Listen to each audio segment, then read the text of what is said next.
Apa kata Hawariyun? Nahnu ansarullah. Kami Ansar penolong Allah, Allah lah. Jadi jawapan mereka bila Nabi Isa tanya tu, kata Hawariyun, nahnu ansarullah, kami penolong Allah. Baik, ni literal harfiah, kami penolong Allah. Kalau kita belajar ilmu tauhid secara hakikat, ayat tu betul ke salah? Kami penolong Allah, ayat tu betul ke salah? Kalau kita belajar secara hakikat, dia jadi sebenarnya Allah perlukan penolong tak? Kalau secara hakikat Allah tak perlukan penolongan, Allah tak perlukan penolong, dan Allah tak perlukan pertolongan pun. Sebab sifat Allah sendiri itu jadi penolong dan memberi pertolongan kepada makhluk dan hamba yang dia jadi dan ciptakan. Jadi sebenar merujuk kami penolong Allah ni dari sudut menolong, menegakkan agama Allah. Jadi istilah yang ulama bagi yang boleh dikategorikan menjadi sebagai penolong Allah, sama ada kita membantu menyebarkan dakwah Islam, penolong Allah, kita berjihad fi sabilillah pun penolong Allah, kita buat sesuatu yang diniatkan amar ma'ruf nahi mungkar untuk memuliakan agama pun penolong Allah. Ada beberapa perkara yang boleh dikategorikan sebagai penolong Allah. Tu maksud dia. Bukan penolong tu kerana Allah tu lemah, kita pergi tolong Allah jadi kuat dak. Boleh faham ah? Jadi silap faham, dia jadi kod lain. Dia jadi kod lain. Orang sini tak apa sebab dia dengar live. Orang hak dengar ni, awak ustaz ni lagu ni. Dia jadi dia faham kod lain. Orang sini faham dah. Orang hak di luar ni. Macam tu maksud saya. Amanna billah, kami beriman kepada Allah, washhad, dan kami bersaksi bi anna muslimun, sesungguhnya kami termasuk di dalam golongan muslimun yang berserah diri, ataupun golongan muslim ni tunduk ataupun patuh. Baik, Allah sebut kalimah muslim di sini, dan kami bersaksi kami ni muslim. Maksudnya ajaran ataupun dakwah yang dibawa oleh nabi-nabi dan rasul sebelum Nabi Muhammad adalah agama yang sama. Cuma penggunaan pengistilahan Islam itu berlaku pada zaman Nabi Muhammad. Penggunaan kalimah Islam untuk dinisbahkan pada agama. Dalam Quran jelas, inna dina indallahil Islam. Tapi nama sebelum ni untuk nabi-nabi dan rasul, agama apa? Dah kalau penggunaan Islam tu khusus untuk zaman Nabi Muhammad, sebelum ni guna agama apa? Kebiasaan ulama-ulama menyebut agama sebelum ni disebut agama tauhid, iaitu mengesakan Allah Subhanahu wa taala. Benda yang didakwahkan tu sama, mengesakan Allah, menyembah Allah semata-mata hanya dia. Semua ajaran nabi-nabi, ke ada nabi-nabi ajak sembah berhala? Tak ada. Hak manusia lain hak tak dengar nabi ajak tu yang pergi sembah berhala. Ada tak nabi-nabi suruh amalkan LGBT? Nabi-nabi suruh hak lagu lain, hak tak dengar hak nabi tu lah pergi buat LGBT. Ada tak nabi ajak-ajak tentang materialistik seperti umat Nabi Hud? Nabi Hud ajak lagu lain, dia pergi ikut lagu lain. Okey. Muslim di sini bermaksud tunduk dan patuh kepada Allah Subhanahu wa taala. Baik, kita tengok ayat yang kedua. Rabbana amanna bima anzalta, wahai Tuhan kami, amanna bima anzalta, sesungguhnya kami beriman dengan apa yang engkau turunkan. Allah turunkan apa dekat Nabi Isa? Kitab Injil. Maksudnya sini kami beriman dengan apa yang engkau turunkan. Kami beriman dengan Injil. Nampak simple, satu benda saja yang dituju, satu benda saja seolah-olah dikhusus, tetapi dia memaknakan sesuatu yang lebih besar. Bila dia melibatkan sesuatu yang menjadi keimanan, dia jadi terkait terus hak lain. Contoh, ayat ni satu je disebutkan, kami beriman dengan apa yang diturunkan olehmu, bermaksud kami beriman dengan kitab Injil yang kamu turun. Automatik dia terkait terus dengan lain. Bukan sekadar kita beriman dengan Injil, tetapi lebih jauh kita beriman dengan Injil ni turun pada siapa? Pada Nabi Isa. Kita pun automatik beriman dengan Nabi Isa. Jadi bila beriman dengan Injil, beriman dengan Nabi Isa, kita juga beriman dengan malaikat hak buat turun wahyu yang bernama Injil tu. Siapa dia? Jibril. Jadi kena beriman dengan malaikat-malaikat. Lepas tu malaikat ni diutuskan oleh Allah, automatik dia terkait dengan Allah.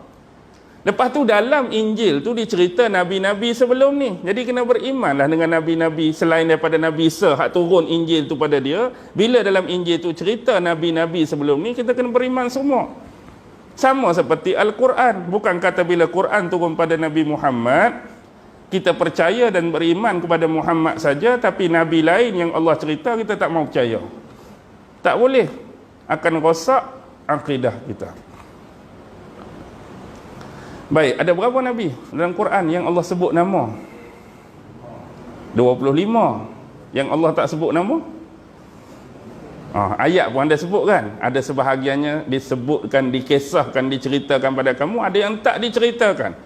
Bermaksud ada nabi dan rasul yang Allah tak cerita, tapi ada. Tapi siapa dia? Wallahu alam. Ada sebahagian tu dikatakan nabi. Contoh siapa? Khidir kan? Itu khilaf lah. Ada katakan nabi. Zulkarnain ada khilaf juga. Ada kata raja, ada juga bertaraf nabi. Macam Uzair ada nabi. Siapa lagi? Yusha, hak teman Nabi Musa tu, bertaraf nabi. Luqman Hakim pun perselisihan lah antara nabi. Ada seorang kata ahli hikmah. Tak apalah yang tu. Nak habaknya di sini, banyak lagi yang Allah tak cerita. Kita tak tahu di bumi mana mereka pernah diutuskan, kepada bangsa kaum mana mereka pernah diutuskan.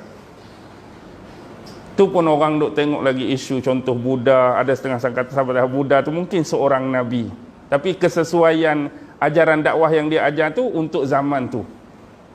Dan bila dia datang dalam bentuk macam ni, kita pun tak tahu hak Buddha ajar tu betul tak hak mereka ikut hari ni. Kita takut tengah jalan tu dah ditokok ditambah, dikurang, diseleweng. Takut dia ajak dulu jenis lagu lain, mari hak ni jenis lagu lain. Okey. Tu kemungkinan lah. Wattaba'na ar-rasul. Dan kami ni mengikuti Rasul. Faktubna ma'asyahidin. Dan jadikanlah kami bersama orang-orang yang menyaksikan. Mereka minta ni, jadikan kami bersama orang-orang yang menyaksikan. Ada satu pandangan Ibnu Abbas berkenaan dengan faktubna ma'asyahidin.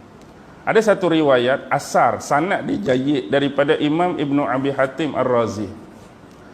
Imam Ibnu Abi Hatim Ar-Razi ni seorang ulama tafsir. Dia juga hebat dalam ilmu jarah wa ta'dil. Tapi dalam ilmu jarah wa ta'dil, dia ni antara golongan ulama yang tasyaddud, yang keras kita panggil. Bukan maksud keras tu backing, tak. Maksudnya untuk dia menerima dan menilai perawi-perawi tu, untuk dia bagi pujian atau dia nak terima tu, memang antara golongan ulama yang sukar. Maksudnya bila datang riwayat dia tu, kita boleh pegang. Contoh bila di universiti ada seorang profesor tu, untuk dia bagi luluh tu, dia ada profesor hak biasa-biasa kan, ada senang luluh. Contoh Imam Ibn Razi ni, kalau saya boleh kiaskan macam profesor ni, kalau bukan hak biasa-biasa ni, memang dia nak bagi luluh mudah memang payah. Dia jaga betul-betul KPI dia pula begini. Dia jaga, ni aku tak boleh bagi luluh, ni tak boleh, ni tak capai martabat, tak capai taraf, tak capai tahap. Jadi orang budak-budak pun duk pening dah, aku kalau doktor ni memang payah. Tu tahap macam contoh tadilah. Ada doktor jenis dia kesian kan. Contoh markah luluh 50, 48. Bubuhlah 2 markah nak bagi luluh, cincai-cincai. Tu biasa, mudah-mudah kan. Tahap-tahap penilai pun macam itulah. Ada ulama jenis bukan kata keras sangat, dia bukan mudah sangat, bukan kata tasahul, dia iktidal, dia panggil pertengahan, sederhana. Okey.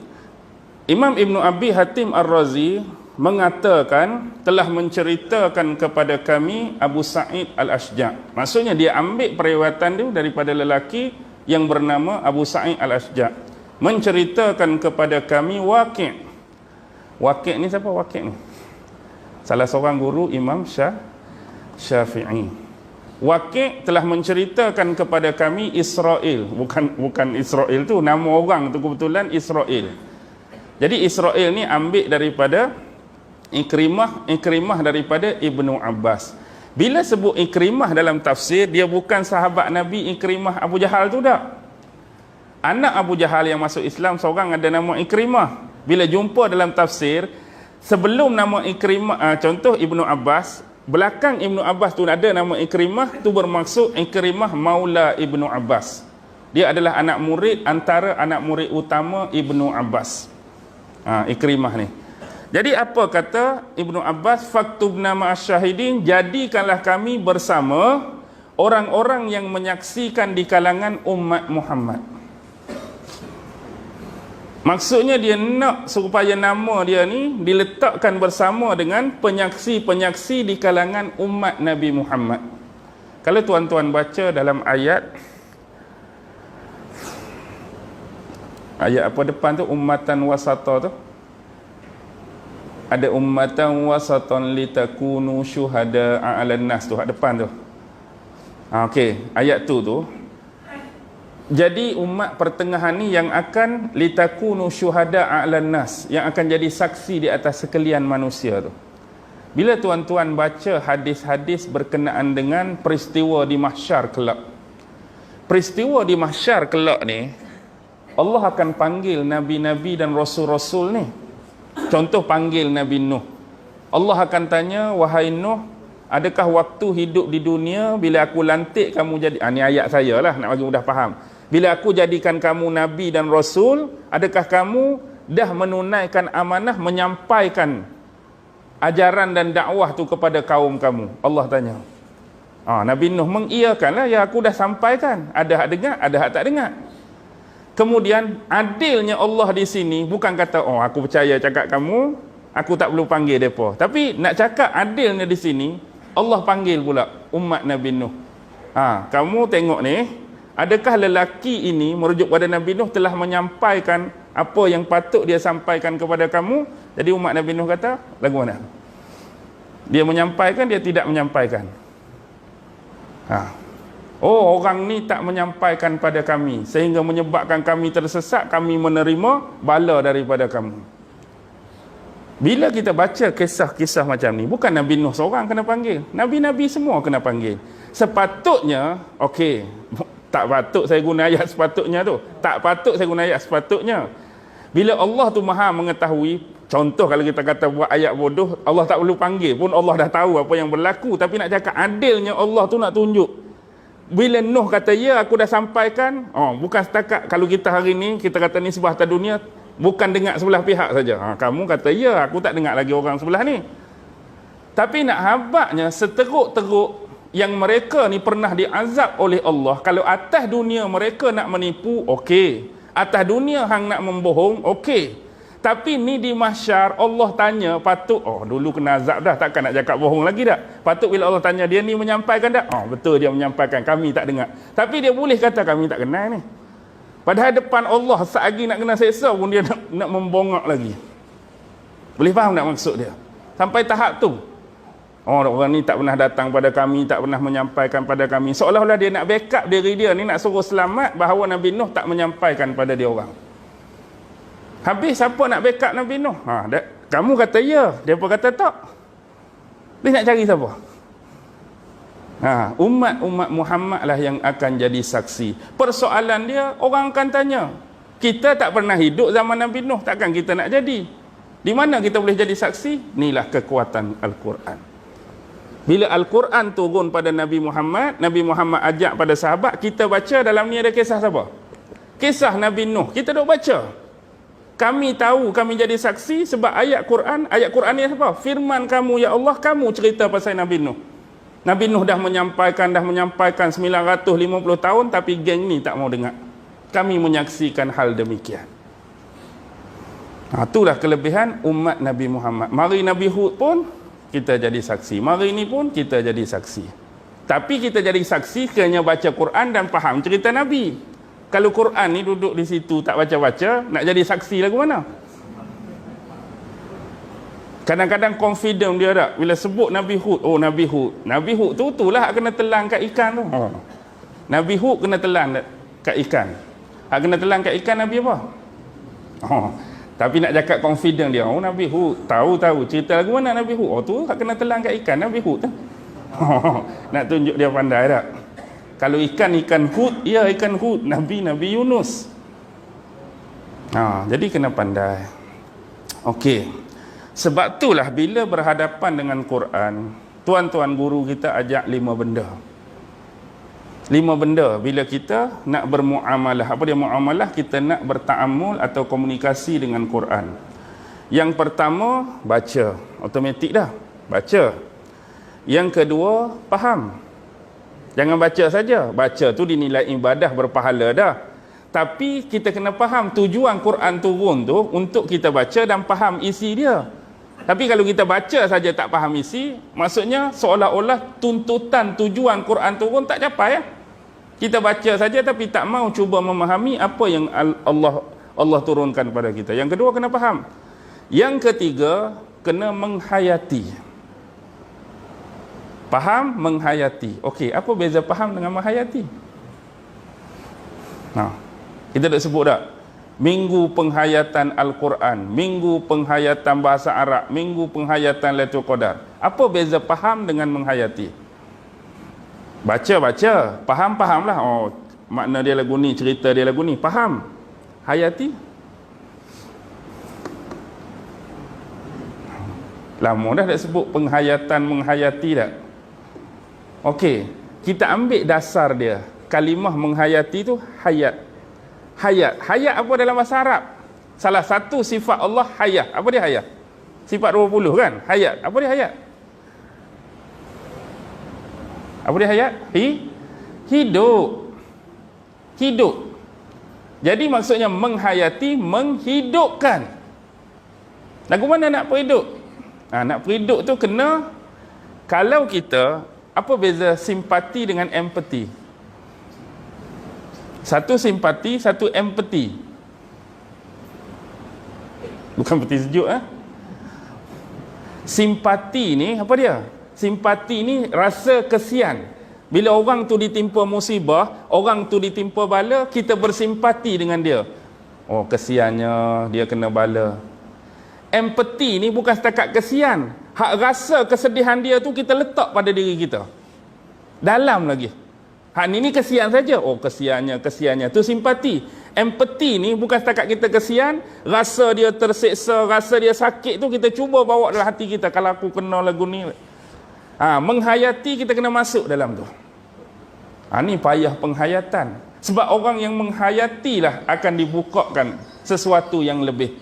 Biasanya bila kita menghayati, kita akan cepat ingat sesuatu benda. Berbanding dengan baca dan faham. Kita baca nak periksa. Kita baca, kita faham. Tapi tak ingat pun kan? Aku faham cerita tu tapi tak ingat. Sebab penghayatan tak ada. Penghayatan ni seolah-olah kalau kita cerita pasal perang, kita masuk dalam tu. Kita menghayati sungguh. Bila kata Nabi terluka bukan setakat informasi saja. Tahu saja Nabi luka. Tapi kita letakkan kita dalam tu. Kalau aku bersama dengan sahabat Nabi luka, siapa yang tetap Nabi? Benda tu duduk dengan kita sampai bila-bila. Dia panggil memorizing. Kita memorizekan benda tu. Bukan setakat kita tahu, bukan setakat kita faham, tapi kita memorize, kita hidup dalam tu. Bila orang tu hidup dalam peristiwa, orang tu hidup dalam sejarah, insya-Allah dia akan ingat. Hak masa dia nak cerita pasal hak tu, dia ingat hak tu lah. Dia cerita pasal lain, dia memorize hak lain, dia memorize hak lain. Lepas tu, mengamalkan. Hak mana Allah suruh, buat. Hak mana Allah larang, tinggal. Nombor 5 ni tak semestinya semua orang. Kalau orang tu ada kemampuan menyebarkan ilmu hak dia belajar tu. Ada orang tu tak diberi kemampuan. Dia setakat faham dia amalan dia, dia tak mampu nak dakwahkan pada orang lain. Yang nombor 5 tu kalau ada kemampuan dakwahkan. Sebab yang nombor 5 ni tak semua orang boleh buat. Semua orang mampu bercakap, semua orang mampu berkata-kata. Biasanya yang tu waktu tak apa. Macam orang kedai kopi tak? Betul? Bagi kat dia 3 jam tak berhenti, tak apa kedai kopi tak? Dia panggil tak rasmi. Bagi kat dia mikrofon suruh duduk depan, tak jadi 3 jam dah. Betul. Dia masa duduk kedai kopi tak, cerita tu pong-pang tengok pukul 10 tadi dekat nak Zuhur ni tak berhenti. Rancak dia berbual. Cuba Pak Cik Din, kita bagi mikrofon. Agak-agak dan ke 3 jam. A'udzubillah muqaddimah tak mau dah, ketak lutut, guguk lah dah. Tadi dia lain perbezaan. Betul, bila dia tak rasmi sebab seolah-olah macam tak ada orang tengok, tak ada orang rakam tak. Tapi bila lagu ni sudah dia lain dah keadaan dia. Hak 3 jam mungkin 3 minit pun tak lepas. Tak semua orang boleh. Ada orang ada ilmu tuan-tuan. Kita bukan nak nafikan, nak cerita pasal lemah orang tak ni. Ada orang tu Allah bagi ilmu tapi kemampuan menyampaikan macam depan ni dia tak berani.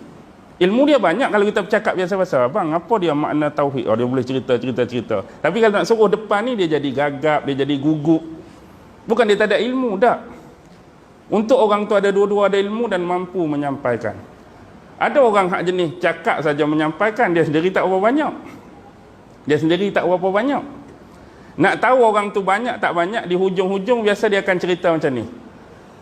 Padahal dia baru ceramah 40 minit. Sebenarnya saya banyak lagi nak cerita ni. Padahal dia habis modal dah tu. Tu maksudnya orang tu tak ada mana tu. Cuma dia nak tunjuk dia act dia tu. Kalau dikirakan masa mencemburui kita. Sebenarnya banyak lagi, kalau 2 jam saya nak cerita. Tapi kalau kita buat up sikit, kita kata okey tak apa, 2 jam. Lepas tu cukup lah. Dia makan baik kata. Naknya dia tak ada modal, tapi nak abad dia tu ada modal. Kalau orang lagu tu biasalah. Okey, tak tahulah ada sungguh ke macam mana tak. Tapi kita ni dah lalui benda-benda lagu tu kan. Kita bermula pun bukan ilmu banyak pun. Lah ni pun tak ada ilmu, bolehlah kongsi sikit-sikit.